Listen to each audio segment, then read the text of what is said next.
life, we are often asked to give everything for someone. But what if you were told to give nothing instead? What if someone told you that the best way to prove your love to them was by letting them go? My Sister's Keeper by Jodi Picoult. I was born for a very specific purpose. I wasn't the result of some cheap bottle of wine or a full moon or the heat of the moment. I was born because a scientist managed to create a specific combination of precious genetic material. When I decided to ask my parents the truth about how babies get made, I got more than I bargained for. They sat me down and told me all the usual stuff, of course. But they also explained that they chose little embryonic me, specifically because I could save my sister Kate. See, unlike the rest of the free world, I didn't get here by accident. Miss Campbell, my sister has leukemia. I'm sorry to hear about that. I really am. But even if I were willing to litigate against God, which I'm not, you can't file a lawsuit on someone else's behalf. It's not God, just my parents. I want to sue them to the rights to my own body. What did you say your name was again? Anna Fitzgerald. My sister is dying, and my mother wants me to donate my kidney to her. And no one can make you donate an organ without your permission. Oh, really? The first time I had to give something to my sister, it was cord blood, and I was a newborn. She has leukemia, APL, and my cells put her into remission. The next time she relapsed, I was 5, and I had lymphocytes drawn from me 3 times over because the doctors never seemed to get enough of them the first time around. And when that stopped working, they took bone marrow for a transplant. And when Kate got infections, I had to donate granulocytes. And when she relapsed again, I had to donate peripheral blood stem cells. Well, it sounds like you've agreed to be a donor for your sister before. Nobody ever asked. Did you tell your parents you don't want to donate a kidney? They don't listen to me. They might if you mentioned this. They don't really pay attention to me unless they need my blood or something. I wouldn't even be alive if it wasn't for Kate being sick. Anna, what happens if you don't give Kate the kidney? She'll die. And you're okay with that? I'm here, aren't I? Yes, you are. I'm just trying to decide why you've put your foot down after all this time. Because it never stops.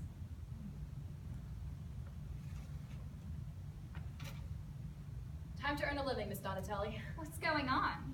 That girl, Anna Fitzgerald, we're representing her. I need to dictate a petition for medical emancipation so you can file it with the family court by tomorrow. Get out. You're representing her? I'm wounded that you think so little of me. Actually, I was thinking about your wallet. Do her parents know? They will tomorrow.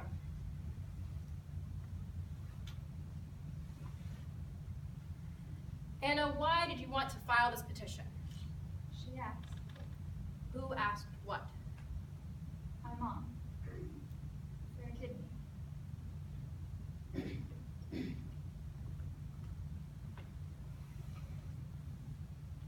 Kate, dear, I've been doing some reading on the internet. Transplants of typical organs aren't nearly as difficult to recover from as bone marrow transplants. It turns out you only have to match a couple of HLA proteins to be a donor, not all 6. So I called Dr. Chance to ask if I might be a donor. And he said, in normal cases, I probably would. Normal cases. Which you're not. Dr. Chance thinks you would reject an organ from the typical donor pool just because your body's been through so much already. He won't recommend a procedure unless the kidney comes from Anna. Mom, I'm not doing it again, all right? I'm sick of it. The hospitals and the chemo and the radiation, the whole freaking thing. Just leave me alone, will you? Fine, Kate. Go ahead and commit suicide. Oh, it's not suicide if you're already dying.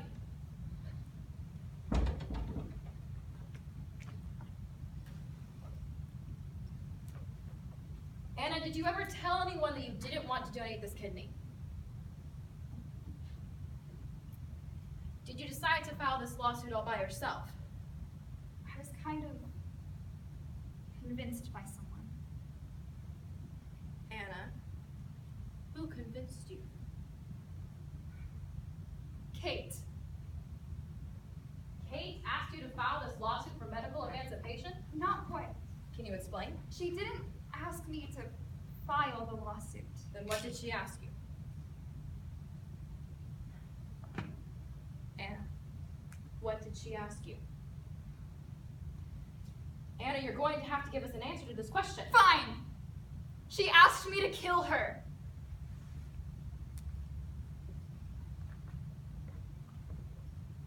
Kate! Leave me alone, Anna. What are you doing? I'm just sick on waiting on something that's bound to happen anyway. I think I've messed up everyone else's life enough, don't you? Everyone's worked so hard to keep you alive. You can't just kill yourself. No, I can't. I don't want her to die. But I know she doesn't want to live like this. And I'm the one who can give her what she wants. I've always been the one who can give her what she wants.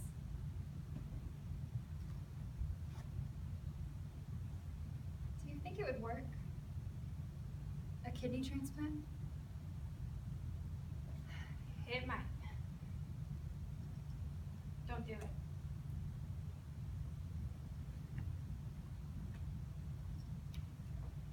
Anna, do you love your sister? Of course. Yet you were willing to commit an action that might kill her.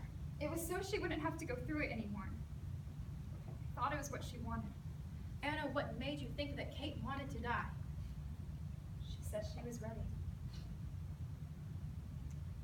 Did you tell Kate you were going to stop being a donor? Yes. When? The night before I hired you. And what did Kate say? She said, thanks. All rise.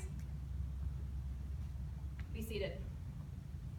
One thing that has struck me through the presentation of the evidence is that everyone in this courtroom has entered into a debate about the quality of life versus the sanctity of life. The Fitzgeralds have had 14 years of giving everything they can to try and keep their daughter alive a little bit longer. I respect their decisions, and I admire their courage. But this case is no longer about Anna and a kidney. It's about how these decisions get made. Who makes them? Kate doesn't want to die, but she doesn't want to live like this either. And knowing that, knowing the law, there's really only one decision I can make. Anna, will you please stand up? At this time, I'm going to declare you medically emancipated from your parents. I want those forms signed before we leave the courtroom today. Good luck, Anna. Stop by every now and then and let me know how you are.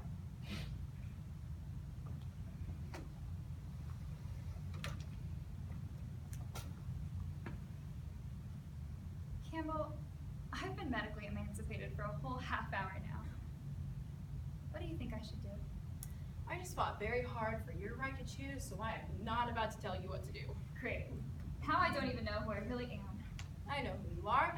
You are the premier doorknob caddy in all of Providence Plantations. You've got a wise mouth.